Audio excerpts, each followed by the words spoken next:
Hello and welcome back to the first episode of a new series covering the lore of Middle-earth. I've named it The Lore of Arda, as it will later include some lore that will feature in the mod.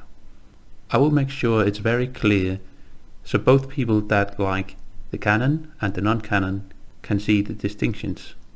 If you do not know what Arda means or is, it is the Elvish word for world. So I could have called it the lore of Middle-earth, but Middle-earth is actually just a very small section of the world of Tolkien, much like Europe is a rather small part of the real world. That being said, I will mainly cover stuff in Middle-earth and focus mostly on events, characters and the like relevant to the Third Age. So there's no need to request any Silmarillion stuff, as I don't expect to cover it. Now today's topic is the fell winter that occurred from 2911 to 2912, Third Age. The reasoning for picking this event is because I think it's pretty interesting despite the few notes that are about it. And at the same time, I think it is something that the average Lord of the Rings fan doesn't know about. And for that reason, I would like to tell about the event. The fell winter is not to be confused with the long winter that occurred 152 years earlier. The winter where Helm Hammerhand is at Helm's Deep, nor should it be confused with the winter of the same name that occurred in the First Age.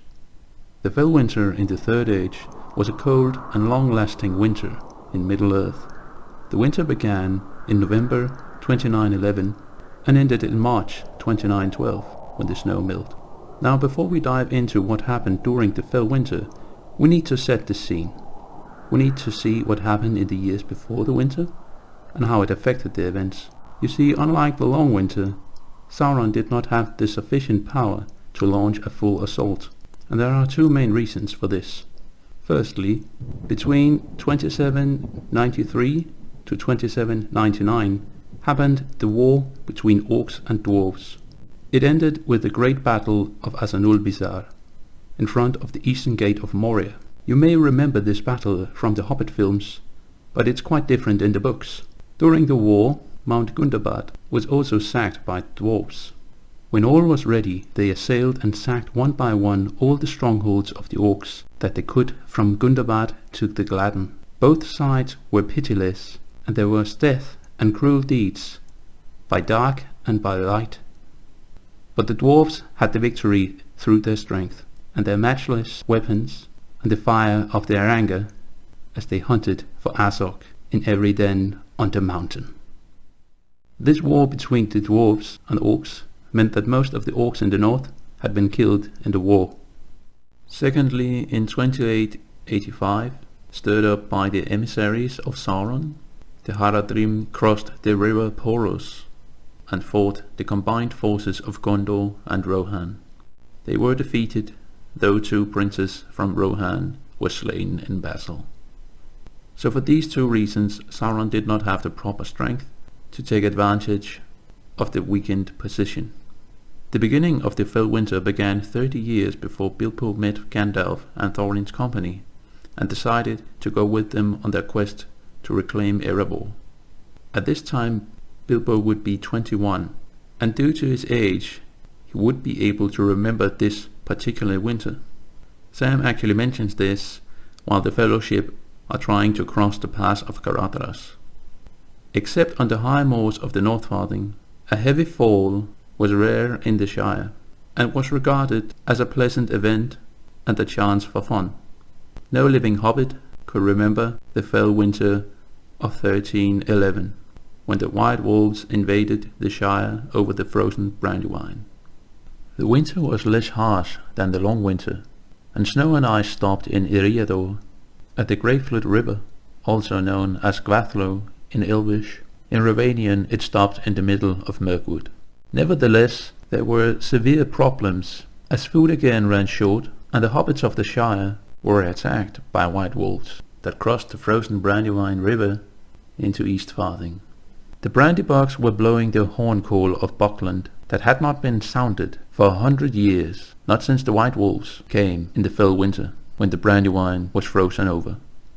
The horn call of Buckland was an alarm signal of the hobbits of Buckland, calling them to action against invaders and incursions into their land. It was only used in times of emergency, and was therefore rarely used. Just a year prior to the fell winter, a new Master of Buckland had come into power. His name was Gorboduc Brandybuck, and he is no simple hobbit. He was the father of Primula Brandybuck, that would later marry Drogo Baggins, the parents of Frodo Baggins. Both were children at the time. Due to the scarcity of food, Gandalf and the Rangers of the North helped the hobbits of the Shire and prevented them from dying of hunger. One can only imagine that they were most likely also dealing with the white wolves, both hunting them and trying to drive them out. But where did these white wolves come from, you might wonder?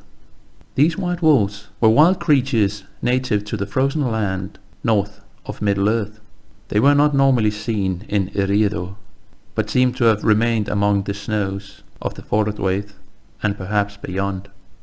Now we do actually see such a creature, or at least a creature that could look like this, in the Hobbit films.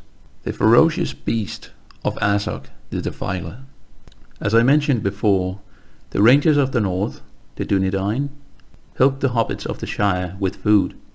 I would assume that they would have gotten some help or advice from Lord Elrond of Rivendell, due to the strong ties between him and the Dúnedain.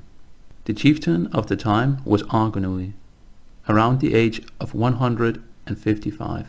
He actually died of old age in 2912, though it is not stated if he died during the winter or later in the year, though I think it is safe to say that he may not have been very active in the events because of his age.